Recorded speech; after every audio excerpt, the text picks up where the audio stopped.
Muy buenas noches, amigos y amigas de Antofagasta Televisión. Sean todos ustedes bienvenidos a un nuevo programa de Hora de Conversar. En esta ocasión estaremos analizando la contingencia política de nuestra región y de nuestro país en compañía de nuestros invitados. En primer lugar, quiero presentar al presidente regional de Renovación Nacional, Emil Ugarte, quien nos acompaña a esta hora de la noche aquí en Antofagasta Televisión. Emil, ¿cómo estás? Buenas noches, muchas gracias por la invitación.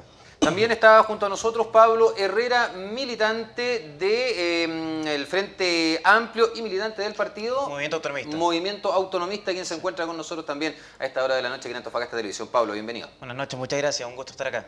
Y también tenemos junto a nosotros a Héctor Bravo, integrante de la directiva del Partido Socialista de la región de Antofagasta, a quien también le damos la más cordial bienvenida. ¿Cómo estás, Héctor? Don Iván, buenas noches. Gracias. Muy buenas noches. Gracias por lo de don Iván. Vamos a comenzar a analizar quizás uno de los hechos que más ha llamado la atención últimamente, pero quiero dar una vuelta en relación a algo que estábamos hablando antes de salir al aire, que tiene que ver con estas cosas un poco personales, Emil, que van saliendo en el marco de estas campañas. Hace muy poco el candidato Sebastián Piñera realizó un comentario en torno a un desayuno bastante modesto que le dieron en una radio, empatándolo, igualándolo con los desayunos que ofrecen en el Servicio Nacional de Menores. Por una parte, no deja de ser un comentario que puede estar sujeto a críticas por parte del público, por parte de militantes de partidos, de otros candidatos. Pero por otra parte, no sé si te da la impresión de que caemos nuevamente en este tipo de situaciones en las cuales los comentarios a título personal se convierten en elementos más importantes que las propias propuestas programáticas de los candidatos, en este caso Sebastián Piñera. Yo le encuentro realmente, si uno tiene una mirada positiva al tema, es una vergüenza como país que le hemos echado tierra, ¿cierto?, a 1.313 muertos por el Sename. Eso, ¿cierto?, a pesar que puso un chiste Sebastián Piñera, pero de nuevo puso, y que tenemos que recordar, ¿cierto?, que este país realmente está atentando contra los derechos humanos de las personas con menos posibilidades, abusadas. Y creo que el objetivo, ¿cierto? Si Sebastián Piñera lo encuentro una persona muy inteligente, y yo creo que el objetivo lo cumplió. Poner de nuevo en la mesa, ¿cierto? Que uno ve que los medios de comunicación, nada, ¿cierto? Se le echó tierra. Todos vimos el programa de Tolerancia Cero, que se nos provocó un nudo en la garganta, y ver en realidad que la cantidad de muertos, el Estado solamente había hecho 23.313 muertos. El Estado había hecho solamente 23 autopsias, ¿cierto? Todos los servicios que ayudaban al Sename, todo era manejado por políticos. O sea, creo que es una vergüenza mayor. Sí, pero eso tampoco cambió el gobierno de Sebastián Piñera y fueron 4 años en que estuvo de la todas posibilidad maneras, para poder cambiar el yo sistema. creo que el tema lo puso en la mesa. O sea, ¿Lo puso en la mesa correctamente, Pablo, o podría haberlo colocado en la mesa en otros términos? Por supuesto que no. Yo creo que si estamos hablando de un tema tan sensible como son el fallecimiento, la muerte de 1.313 niños en Chile, no se puede bromear con eso. Si realmente él quiere instalar los temas sobre la mesa, hay otros métodos. Él es candidato presidencial, no puede recurrir a un chiste, y menos de esas características. Él se está presentando, como dije, de candidato presidencial y espera, yo espero que no, pero él espera ser candidato presidencial, o sea, presidente de Chile. Por eso es que creo que hay recursos de todo tipo, mucho mejores que eso. Creo que si realmente lo que se busca es un titular, hay titulares que también vienen a construir mucho más que eso. Y además, acá no hay que evadir el tema de fondo. Acá hay responsabilidades políticas de por medio. Dentro de esas responsabilidades políticas de los gobiernos que han estado a cargo también del Sename, y en eso también le cae el poncho a Sebastián Piñera.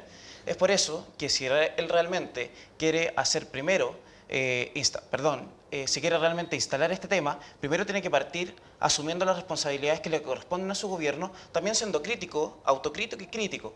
Es por eso, a mí no me parece un comentario desafortunado, sino que me parece algo totalmente fuera de lugar, inaceptable, menos cuando se está tratando de la muerte de niños. Pero la candidata Beatriz Sánchez también ha cometido algunos errores comunicacionales que podrían ser en cierta forma imperdonables, considerando que es periodista, que es comunicadora y que no debiera cometer ese tipo de errores. ¿Qué les pasa en general tanto a Beatriz Sánchez como a los otros candidatos que cometen estos deslices que en cierta forma empañan este proceso de campaña? Sí, de hecho Beatriz ha cometido errores comunicacionales, sin duda. De hecho, ella como periodista quizás debiese tener cierta alarma que le dijera cuando pueda cometer esos errores.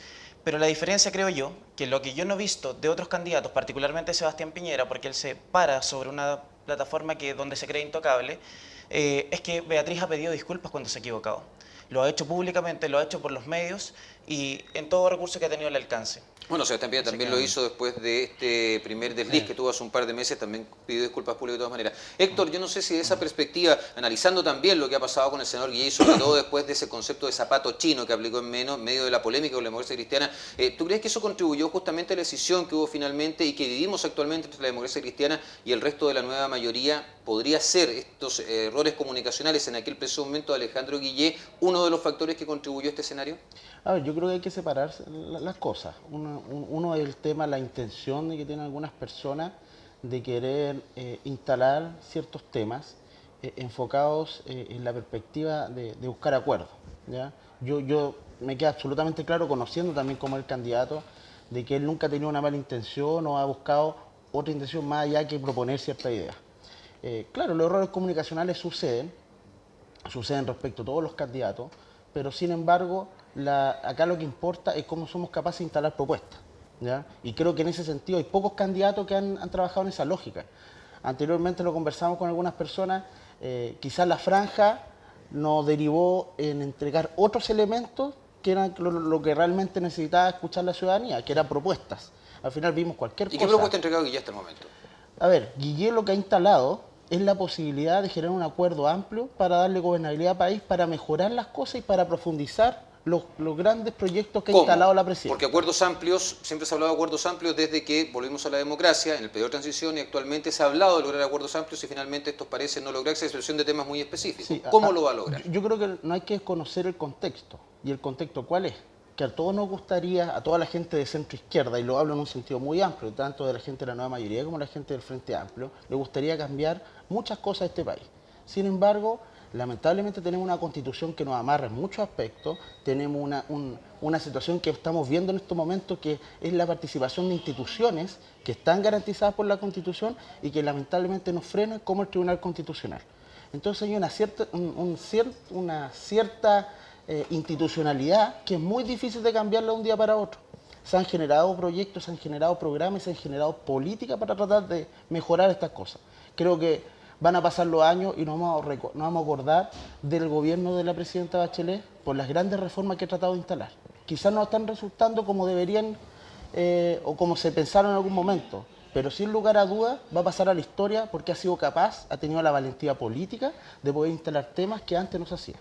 Bueno, debemos recordar que Chile es conocido como el país en la medida de lo posible también, de ese punto de vista quizás por ahí podamos tener algún... Pero quiero determinar lo del Tribunal Constitucional, Héctor, disculpa. Emil, desde tu perspectiva, la perspectiva de Chile, vamos, ¿es necesario, uno, terminar con el Tribunal Constitucional y serenamente, o dos, reformularlo para que sea un organismo independiente y no dependa de los gobiernos de turno o del gobierno anterior, como también está ocurriendo o como ha ocurrido a lo largo de estos años? Bueno, yo creo que la mayor parte de los países del mundo tienen Tribunal Constitucional, ¿cierto? No es una cosa, ¿cierto? Y la verdad es que la mayoría en un momento nunca tiene la razón, generalmente se equivocan, ¿cierto? Nosotros tuvimos, ¿cierto?, el Holocausto en Alemania nazi, y Hitler tenía el apoyo total, pero eso no significa, ¿cierto?, que la mayoría tenga razón. Si hubiera existido un tribunal constitucional, ¿cierto?, no habría, en Alemania no hubiera existido Hitler, ¿cierto? Y creo que es necesario, o sea, es una necesidad porque uno ve, ¿cierto?, que hay cosas que se hacen por la contingencia, por las emociones, pero en realidad en un momento la expresión popular es emocional, más que racional. Sí, pero eso te vuelvo a repetirlo. Desde el punto de vista de Chile, vamos, ¿es necesario mantener como está o se puede reformular para hacerlo, para convertirlo en un organismo independiente? Yo creo que en el fondo hoy día todo el mundo exige a los políticos en general, ¿cierto?, mayor responsabilidad. O sea, cuando uno ve, ¿cierto?, que todos los políticos quieren, ¿cómo se llama?, manejar las cosas para sí mismos, no falla. Pero si en este momento le ponemos el tema ético, ¿cierto?, atrás, ¿cierto?, en el fondo uno de los males de este país hoy día es que se olvidaron que existía la ética. Y la verdad es que cuando uno ve la necesidad del Tribunal Constitucional y que sea serio, bienvenido. ¿Estás de acuerdo con esa apreciación, Pablo, o definitivamente también estás con la idea de que habría que terminar definitivamente con el Tribunal Constitucional? Yo soy de la idea de terminar con el Tribunal Constitucional. En verdad, ese órgano lo que hace es atentar contra la democracia. A mí me choca un poco decir de que se puede gobernar sin las mayorías, sin la gente. No hay que olvidar de que Chile está pasando por una crisis política, una crisis de representación. Y eso es innegable. Las elecciones no convocan un poco más allá del 30% de Pero a nivel participación. mundial, de todas maneras. A nivel mundial, claro, es a nivel mundial, pero arraigado o contextualizado a nuestra realidad nacional, tenemos una participación muy baja. O sea, realmente los que hoy día han asumido los cargos de representación realmente no logran convocar. No logran convocar porque las demandas, y ahí también discrepo un poco con lo que se planteaba anteriormente de que Bachelet planteó las demandas. No, Bachelet no planteó los temas. La educación gratuita la planteó el movimiento social. El aborto lo ha planteado el movimiento social. No más FP, el movimiento social. Una reforma tributaria, un cambio del modelo de desarrollo, lo ha planteado el movimiento social, no lo planteó Bachelet. Ella adoptó ciertas banderas que se habían levantado y obviamente dentro de su programa prometió hacerse cargo y cambiar ciertas de estas cosas. Después podemos hablar en profundidad cómo eso se cumplió, no se cumplió medianamente. Pero volviendo al punto inicial, el Tribunal Constitucional atenta contra la democracia, atenta contra la voluntad popular de la gente que manifiesta una posición y por lo mismo ellos eligen a sus representantes en el Congreso. Son los congresistas los que son elegidos democráticamente a través de la participación del voto ciudadano. El Tribunal Constitucional hoy día existe únicamente para poner un freno a la voluntad de la gente. Y además sabemos que está compuesto únicamente por cuoteos de los partidos políticos. Así que eso de democrático no tiene nada. ¿Y los partidos políticos no son democráticos? Pero si tú me estás diciendo que cuando hay decisiones que toma la gente, puede ser de manera visceral, emocional, y ellos, por, no sé, una voluntad divina, van a tener la posibilidad de ir en contra de la decisión mayoritaria. Eso es democracia. En una democracia, la gente Yo tiene... te puse el ejemplo de Alemania nazi. Sí, pero podemos ver, por ejemplo, los partidos políticos. Hay muchos partidos políticos que eligen candidatos entre cuatro paredes. ¿Y por qué Francia, por qué los otros países tienen tribunal constitucional y por qué Chile no? Porque atenta contra la democracia. ¿Por qué va a ser atentar la democracia? Ya, pero es el Congreso. En el fondo, tú tienes que tener, ¿cierto?, un contexto de la Constitución. ¿Y si hay una mayoría en el Congreso? ¿Qué estudias tú? ¿Qué haces? Yo soy kinesiólogo. Kinesiólogo. Sí. Pero tú sabes que la Constitución es el marco, es un marco legal, que ahí se puede... Una constitución que es ilegítima, que fue impuesta a punta de pistola, donde hubo gente que murió producto de una dictadura cívico-militar. ¿O me lo vas a negar? Oye, pero la concertación hay democracia hace más de 30 años. Héctor, o sea, también es hablar, pero yo les quiero dejar el tema de todas maneras. O sea, tenemos partidos políticos todavía en Chile que eligen candidatos y una entre cuatro que paredes, legítima, partidos que no hacen participar a sus militantes, justamente en este tipo de elecciones de las decisiones que se van tomando. Yo creo que ese momento para pero quiero saber qué opina Héctor con respecto a este debate. Yo creo que en algunos aspectos hay cierta ignorancia, te debo ser bien sincero, porque, a ver, yo soy un convencido de que la democracia va de la mano con la participación. Obviamente el concepto mismo de la democracia incluye la participación. Y esta democracia, para luchar y para que pueda ser lo más eficiente posible, tiene que tener instituciones que la representen en su origen. Y acá hay un problema de origen. Como recién lo decía Emil, la Constitución, claro, pero la Constitución en su origen considera que este Tribunal Constitucional tiene que ser sancionador, tiene que ser bloquea en cierta medida la demanda ciudadana en todo aspecto. Entonces el origen, la naturaleza misma de este Tribunal Constitucional llega a ser inconstitucional. Yo te lo puedo decir con mucha responsabilidad, porque al fin y al cabo este tribunal lo que menos busca es perfeccionar o fortalecer la democracia en este país. Es solamente en razón de su naturaleza y en razón de cómo actúan. Porque al fin y al cabo, yo no comparto tampoco eso que se dice que las mayorías no hay que escucharlas. La democracia surge en razón de que las mayorías proponen respetando las minorías. Obviamente, si acá no es un tema de avasallar o de pisotear a las minorías, pero la democracia, para que se perfeccione, tiene que tener instituciones que vayan de la mano en base a ese mismo objetivo. Y el Tribunal Constitucional, lamentablemente, en Chile, producto de la Constitución dictatorial que instaló Pinochet, no es viable en razón de esa finalidad. ¿Por qué no la cambiaron tantos años gobernando? Mire, estimado Emil, la Constitución, yo creo que hay que reconocer algo, que los creadores de la Constitución fueron bastante hábiles para amarrar en todo aspecto cualquier tipo de reforma profunda a esta Constitución. Se entiende que para hacer una reforma constitucional, Bueno, ahora la presidenta Bachelet y bueno, desde el tiempo de Ricardo Lagos se han generado ciertas modificaciones a la Constitución.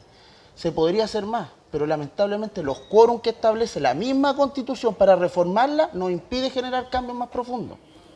Un solo ejemplo. ¿Hacia allá apunta ese acuerdo amplio del que hablaba anteriormente? Es que yo no sé si están las voluntades para eso. La derecha está en estos momentos con voluntad de generar cambio a la AFP, cambio al sistema previsional. ¿Por qué? Porque si no hay voluntad política, no podemos generar los cambios.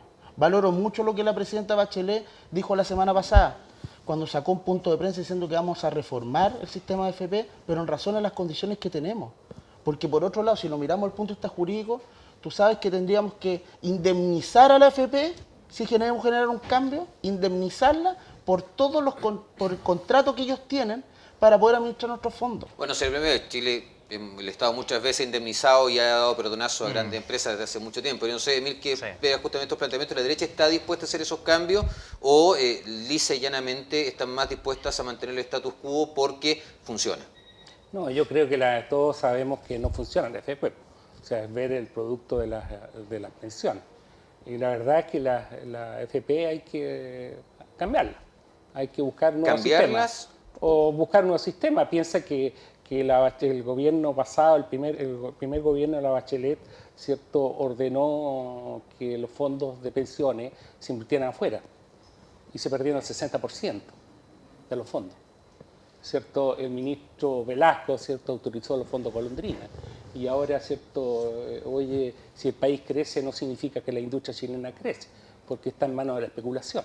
Y son cosas que el gobierno de Lagos, ¿cierto?, antes si habían pérdida de la AFP, respondía a la AFP. El Lago lo cambió, ¿cierto?, para responder a los propios usuarios.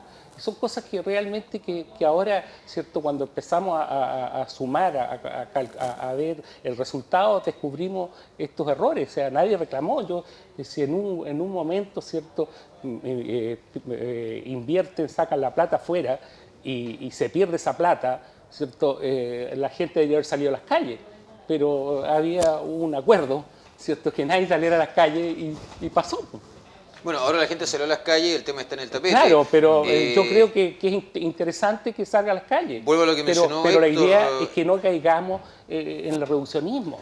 O sea, si el tema de la AFP no funciona, si no más AFP, o sea... Es que vuelvo justamente al tema que tocaba Héctor y me parece un punto bastante interesante y ojalá que también acá se uniera Pablo a la discusión, considerando que fuiste dirigente estudiantil y tiene que ver justamente con eso. ¿Por qué se espera a la presión ciudadana para poder modificar las grandes problemáticas país y no son los mismos políticos que nosotros escogemos para representarnos los que están constantemente preocupados de resolver esas problemáticas antes que tenga que ser los estudiantes a marchar a las calles, antes que tenga que haber cacerolazo, antes de que tengamos las dificultades que tenemos, por ejemplo, en la región de la Araucanía, antes de que tengamos huelgas, paros de los trabajadores menores de la región por los tratos que reciben por parte de la empresa privada? ¿Por qué se espera hasta ese punto? ¿Y por qué los políticos son tan reactivos desde esa perspectiva? Y hablo de izquierda y derecha por igual. De acuerdo, ¿cierto? Yo creo que existe una indolencia en Chile. Hay indolencia. O sea, esto que recién hablamos del Sename, oye, los niños del Sename no pueden reclamar. No, nadie puede reclamar. Oye, un ser vivo en gestación, un niño en gestación, tampoco puede reclamar. En el fondo, se abusa a los que no reclaman. O sea, piensa hoy día, ¿cierto?, que este gobierno, que es populista, ¿cierto?, porque significa que ofrece cosas que no se pueden cumplir, es porque lo hizo por presión ciudadana. Pero eso significa que al final las cosas salen para atrás. Piensa que se pensaba la reforma tributaria y que se iban a sacar los fondos de ahí, y la reforma tributaria, ¿cierto?, el gran error de la reforma tributaria era que no incentivaba el ahorro y la inversión. Si tú podías ganar, puedes sacar la plata, puedes gastarte cualquier cosa. Entonces, yo no soy economista, pero cae cajón que nadie va a invertir si no hay incentivos para inversión. Bueno, la verdad es que con respecto al ahorro, muy poca gente en Chile tiene el sueldo que alcance para ahorrar de todas maneras. Pablo, no sé qué opinas también desde esa perspectiva en torno a cómo finalmente los políticos, el mundo político en general, y quiero abarcarlos a todos, no se hacen cargo justamente de estas problemáticas y son mucho más activos que reactivos. Vuelvo a repetirlo, ¿por qué esperan que la gente salga a las calles? ¿Por qué esperan que pase lo que pasó hace poco en Santiago con el tema de este corte de luz de 3, 4 días para poder responder a problemáticas que los políticos supuestamente ya conocen, si es que están tan metidos en la realidad de las comunas, las regiones que representan. Bueno, como decía anteriormente, el movimiento social es el que ha instalado los temas sobre la mesa. No más FP, educación gratuita, pública y de calidad, el tema del aborto, la demanda por el aborto, el mismo demanda por vivir en un ambiente libre de contaminación que es atingente a nuestra región, que también fue el movimiento social el que lo instaló. Es así, es la gente la que encarna finalmente las decisiones políticas que se toman a nivel de la institucionalidad, pero la que lo sufren, este gran malestar, esta decadencia que estamos teniendo como sociedad, es la gente, es la persona común y corriente que se tiene que levantar a diario, a trabajar, a ver cómo va a poder, entre comillas, parar la olla día a día. Y es por eso que vienen las demandas desde la gente común y corriente de a pie. La crisis política que tenemos hoy día, la crisis de representación y de legitimidad a nivel transversal de la política, no es por nada, no es gratuito. Es porque hemos administrado un modelo que fue heredado, una constitución que, si bien hoy día es lo legal, no así es lo legítimo. Y yo creo que hay que hacer la diferencia, no lo legal es legítimo. Y nosotros nos hemos planteado poder salirnos de esta caja en la cual nos instalan y empezar a ampliar los márgenes de lo posible. Si es que realmente no se han podido empujar cambios reales de transformación dentro de la política chilena, es porque no han existido las voluntades políticas. Y es por eso que nosotros como Frente Amplio estamos dispuestos y nos ponemos también a disposición de disputar todos los espacios. Le vamos a disputar al duopolio político que nos ha gobernado los últimos 27 años, porque sabemos que no solamente instalando las demandas vamos a generar conciencia y también los cambios, sino que tenemos que hacerlos por nosotros mismos. Nosotros nos hemos movilizado, No Más AFP ha sacado miles y miles de personas a la calle y aún así no existe una voluntad política real. Cuando los estudiantes se han movilizado durante años, finalmente se coaptó o se tomó la bandera del movimiento estudiantil, se propuso una reforma educacional, pero realmente no venía a responder en términos concretos la demanda estudiantil, porque la gratuidad no era una verdadera gratuidad, era bajo las mismas lógicas mercantiles que subvencionaba la demanda a través de un voucher, fomentaba la competitividad, porque ahora las universidades tienen que competir por los ingresos de los estudiantes, porque cada ingreso es un voucher para la institución y no hay un aporte basal a las instituciones para que puedan desarrollar un proyecto educativo. Y muchas de esas otras expresiones que hemos visto, esas evidencias que hemos visto, donde realmente no existe voluntad política para hacer transformaciones reales. Y es por eso que nosotros estamos en el desafío de constituirnos como una tercera alternativa política para Chile, porque de la mano de las dos ya establecidas y que ya conocemos, no van a venir los cambios que Chile ha demandado. Héctor, los partidos de la nueva mayoría, o por lo menos la mayor parte de ellos, por un momento se caracterizaron, sobre todo en dictadura, incluso antes, durante el gobierno de Allende, de Frei, se caracterizaron por ser partidos con militantes que estaban muy cercanos a la gente, con mucha participación social, que prácticamente vivían el día a día en campamentos, en poblaciones, en los sectores más desposeídos. Muchos militantes que emigraron desde la nueva mayoría hacia justamente el Frente Amplio son de esa generación justamente. La UDI en un momento, por mencionar el Partido Chileno, tuvo mucha participación también en distintos sectores del país, sobre todo en la región metropolitana, acercándose a los sectores más vulnerables. Sin embargo, al parecer con el paso del tiempo eso se perdió y una de las grandes críticas que se le hacen a los partidos políticos es justamente la distancia que han tomado de estar más en terreno, de estar con la gente, tener esta participación, de vivir los problemas. No sé si estás de acuerdo con esa apreciación que buena parte de la comunidad siente. Quiero mencionar la democracia cristiana, que eran los partidos que tuvo esta gran presencia y participación, sobre todo en los años 60 y 70, y con el paso del tiempo la perdió y la verdad es que uno viendo las cifras de militantes que tienen los partidos políticos en general, es bastante sorprendente que sean, a pesar de las cuentas alegres que se sacaron, relativamente bajas. Sí, mira, ¿sabes qué? Yo comparto bastante lo que el análisis general, que el contexto que tú hablas. También me gustaría hablar posteriormente de lo que hablaba Pablo, Adelante. porque también estamos en mucha sintonía. ¿Sí? Yo creo que acá no hay que perderse un poco en el foco, porque en la forma podemos tener diferencias, pero en el fondo todos buscamos justamente lo mismo, estamos caminando hacia el mismo lado. Con respecto a los partidos, yo comparto que en cierta medida los partidos políticos de la nueva mayoría, en su momento de la concertación, quizás vivieron un momento complejo, porque yo creo que no es fácil administrar poder, no es fácil administrar un gobierno, no es fácil generar políticas públicas en el contexto político en el cual nos encontrábamos. No nos olvidemos que hasta el año 98 el dictador Pinochet andaba todavía en el Congreso dando vueltas, era comandante y jefe del ejército. Es decir, acá no desde el 90 en adelante hemos sido capaces de desarrollar una democracia pura o perfeccionarla de manera tan rápida. Entonces no hay que olvidar un poco los contextos. Los cambios, la salida de los senadores designados se realizó en el gobierno de Lagos. Entonces ha sido un proceso que ha sido complejo, pero sin embargo se asumió una responsabilidad política. Y yo quiero reconocer el momento en el cual nos encontramos ahora los partidos de la nueva mayoría. Y principalmente mi partido. Mi partido en estos momentos a nivel nacional, el presidente nacional es Álvaro Elizalde, quien ha hecho un camino bastante lento. Empezó de joven, fue presidente de la Juventud Socialista, y él dijo, cuando era joven, vamos a seguir trabajando en generar una nueva imagen del partido. Y creo que estamos trabajando en esa línea. Lo mismo a nivel regional acá. Wilson Díaz, concejal de Antofagasta también. Hace poco empezó también en la juventud, era dirigente de la juventud, y posteriormente ha ido avanzando, y ahora él está está trabajando en este momento como coordinador en la campaña Alejandro Guillén. Es decir, hemos trabajado en instalar caras nuevas, en instalar nombres que en cierta medida están con las manos limpias y están en una forma distinta de hacer la política. ¿Para qué? Para recuperar lo que tú mencionabas, que la gente vuelva a creer en que los partidos políticos son instrumentos para el cambio de la sociedad. Es lo que muchos están esperando, pero tenemos que ir a una pausa comercial. Antes de eso, justamente les quiero preguntar, o quiero dejar la pregunta hecha con respecto a si creen que el proceso de transición terminó o no, o si ese proceso va a terminar definitivamente cuando la Constitución del 80 definitivamente tenga que dejarse en el cajón de los recuerdos, entre medio de los libros de historia, para también durante el próximo bloque hablar de lo que se nos viene para estas campañas parlamentarias que aquí en la región ya están comenzando a armarse. De todo eso y mucho más hablaremos en el próximo bloque de Hora de Conversar. Espérenos.